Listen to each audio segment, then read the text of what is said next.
Good. Abraham, the topic I'd like to bring up is baggage, emotional, cultural, psychological baggage. I've got 3 old cars sitting out beside my garage that I've had in excess of 20 years.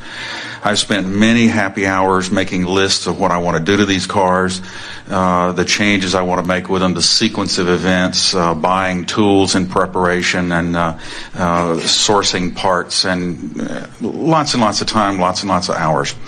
Over the past couple of years, though, I'm noticing that it's just not as much fun as it used to be. I don't get as much joy out of considering the process of working on these cars. And have you taken any action at all over the time that they've been there, or has it all been a mental game? No, there's been some fair physical action. In fact, one of them is torn completely apart and causing no small amount of dissent from the other members of the household. But what it brings to me is that is it possible that we bring with us certain dreams and goals from earlier times that may no longer be appropriate now, or we may have... But they're not inappropriate or appropriate for any reason other than you're no longer keeping them alive, or you are keeping them alive. In other words, nothing is inappropriate in the sense that you shouldn't bring it. And we wouldn't use the word appropriate or inappropriate. We would call it active or inactive. When you talked about bringing baggage forward, emotional baggage in a variety of life aspects, we want to say that what we feel in the vibration of someone who uses the word emotional baggage, we would like to put it into the law of attraction vernacular and say any baggage that you continue to carry with you is something that you're keeping active in your vibration. And is there not some baggage that is beneficial? In other words, as Jerry and Esther move about, they've got baggage. And in the baggage, which is a positive word, they carry things that are essential to their experience. And so baggage is not a bad thing. So there are things you carry with you that are beneficial and a vibrational match to your now intentions, and there are, in the vernacular that you were offering it, baggage that you carry forward that no longer matches who you now are. Exactly, and this begins to get around to my real question. If there is such a thing as baggage with respect to earlier goals and plans and dreams, and of course we're all taught to follow through with your plans, hold to your dreams, don't just quit on projects and so forth. So perhaps I wonder if I have spent too much time bringing something along with me that I no longer need.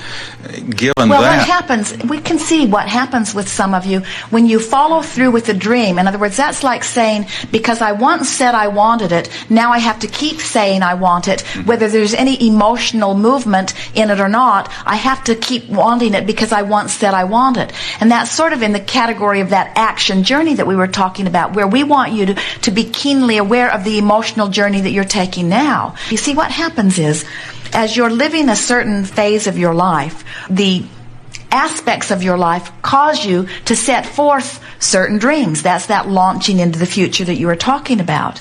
And that doesn't mean that everything that you launch into the future comes into physical fruition. Only, as we said earlier today, they're held in vibrational escrow until you find vibrational alignment with it. And so we hear the powerful nature of this question. You're asking, is it possible that something that I've lived could have caused me to launch an intention or a desire or goal into my future experience that now is no longer a vibrational match to who I am now? And we heard in your question, even more importantly, do I have a responsibility to let in everything that I've launched from where I am?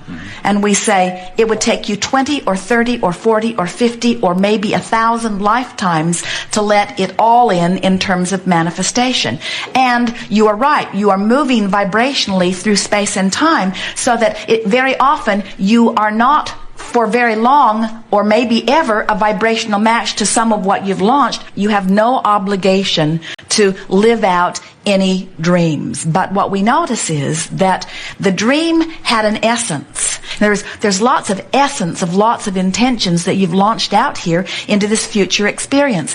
And as you will now focus upon the essence of that, the essence of it is the same, even though you may not now want to fulfill it by restoring the cars. You see. Because in the meantime, all kinds of other things may have changed. The way your neighborhood looks, or the way people in the neighborhood, or even a different neighbor, or even the way your family is beginning to look at it. In other words, there are all kinds of dynamics that are constantly shifting around. And as these different dynamics shift around, that doesn't mean that the essence of what you want can't still be fulfilled, but it may very well be fulfilled in a new way, not in the old way. So here's the answer. Took us a long time to get here, but here's the answer to this powerful leading edge question. We want you to follow the essence of the emotional journey and not worry about trying to fulfill all of the specifics of the action journey intentions. So that plays out to be something like, well, I still want to feel good, and I still want to have time to myself, and I still want to feel progressive and productive, and I still like to fiddle around with things, and I still like to focus, and I still like to make progress, but the way in which I do it can be varied. Is there any need then to periodically strip away the stuff that we have learned to be able to see who the real person is, or what our basic desires are currently? It's what the process of caring about how you feel actually does.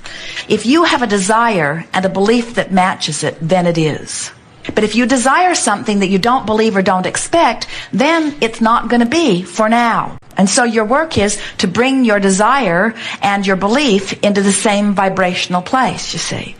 Your desires are being launched constantly, and your work is to get yourself feeling as good as you can feel moment by moment. And then the universe will yield to you all of these things that you've been asking for in even better demonstration than you could even have imagined them to begin with.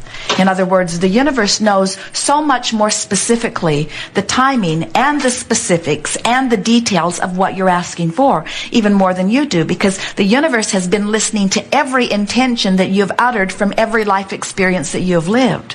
Everything and more that you have ever imagined or wanted is out there waiting for you to chill out and let it in.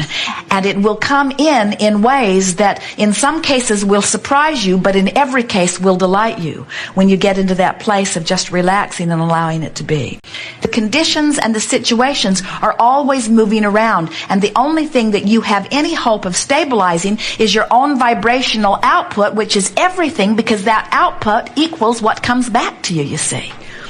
So if you're concentrating on dealing with the nucleus of the vibrational center that is your point of attraction, which in simpler terms says you care about how you feel and you try to feel good, then things have to work out well for you. So let's talk about it in very practical terms relative to the question that you just asked. So you look out into this space and you see these cars that are not only not yet running, but they're more torn apart than they've ever been. And you have an option of seeing that as something that is pleasing to you or displeasing to you. In other words, you can beat up on yourself and say, I'm not disciplined. I wanted it, but I'm not organized. You could beat up on yourself and say, I'm a menace to my own neighborhood. You could beat up on yourself and say, these cars are just getting older and rustier and less likely to ever run than ever. Or you could say, this is a project that I have been enjoying. This is a project that has brought me pleasure. If I never bring them into running order, still they have been someplace for me to focus. You can look on the exact situation and you can choose to feel good or you can choose to feel bad. And what we're suggesting is always choose to feel good, always choose to feel good, always choose to feel good, always choose to feel good. And in time, everything in your life will clean itself up. If you can choose to feel good about that, clarity will return. If you can choose to feel good about that, people who have vintage parts will show up in your experience. If you can choose to feel good about that, someone who wants a project like this, who's been looking for something to do, will want to come and play with you. Those cars will put themselves back together if you choose to feel good. We're not kidding you. Because everything in the universe actualizes around that vibration that feels good. And we think the fact that they're scattering and becoming more apart is an indication of the scattering of the energy that you are about. In other words, you're choosing to beat up on yourself when you could just as well and more wisely so choose to adore yourself, even if you do have 3 cars in hundreds of places.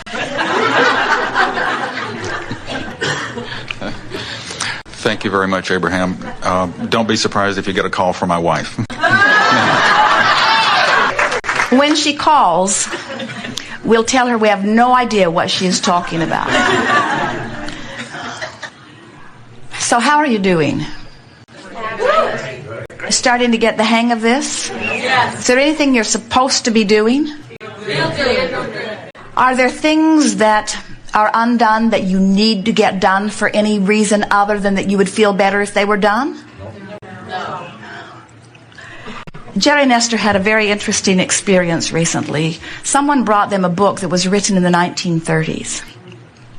And Jerry read a bit of it to Esther as she was driving. And in the book, the author was talking about these fast-moving times. She was talking about how overwhelming her life was and how hard it was to keep up with.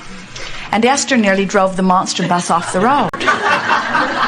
She had been dealing with internet situations and networking situations and new software situations and trying to integrate her peak program with operating system 10. She'd been talking to technical support. And here is a woman from the 1930s who is struggling to keep up with her leading edge place. And Esther said, "This is fascinating. When we're on the leading edge, we're always on the leading edge. The leading edge is always that unfamiliar place where we must bring ourselves into the place of feeling good, even in the unfamiliar place." It was shocking to Esther because she thought about what the 1930s must have been like in terms of technology. She thought of her own mother, who has the same mixmaster she's had since Esther was a girl. The same 10-key adding machine, the same electric typewriter. In other words, her life is not out of control. It's very much in control. It's boring, but it's very much in control. It is certainly not on the leading edge, you see. And then, as we chatted with Esther about it and with Jerry, we pointed out that this leading edge place where you stand is always reaching into that which is new and unfamiliar. But if your dominant intent is to feel good, then you're always ready for whatever is new and unfamiliar. Then the unfamiliar feels exhilarating and adventurous, not overwhelming, you see. And then Esther thought, I'll bet in the 1930s that woman and all of her progressive friends were rushing and working very hard every day trying to get it done. And then Esther thought, but they didn't get it done, did they? In other words, do you know how much has happened since 1930? Do you know how much they didn't get done? And doesn't that make all of her angst and worry that she was involved in back there seem sort of pointless? And doesn't it make all of your angst and worry about what you need to get done sort of pointless? Because, friends, you're not ever going to get it done. You don't get it done. It isn't here to be gotten done. These are not projects for you to use to prove yourself against. You're not supposed to get it done. The only reason that anything ever exists is for the fun of doing it. We don't care if you take the car apart and put it back together 100 times. Getting it done is not the prize. It's the process of playing with it, you see. And so, when you start getting it, that life experience is about the experience of what you're doing with it now, how you feel as you think the thought, how you feel as you say the words, how you feel as you move the action, how you feel as you are focused in this moment. That's what life is. And if you're trying to get something done, we promise you that 100 years from now, or 5 years from now, or day after tomorrow, somebody's going to look at what you struggled to get done, and they're going to say to you, you can't get it done. So we give this to you in an effort to get you to relax a little bit and start enjoying the journey, because this is a journey without end. And if you're waiting till the end of some journey before you reward yourself with some accomplishment, then you're barking up the wrong tree. Life isn't about getting it done. It's like the perpetual vacation of finding circumstances and events to amuse you and interest you and call you forward, but it is not about getting anything done.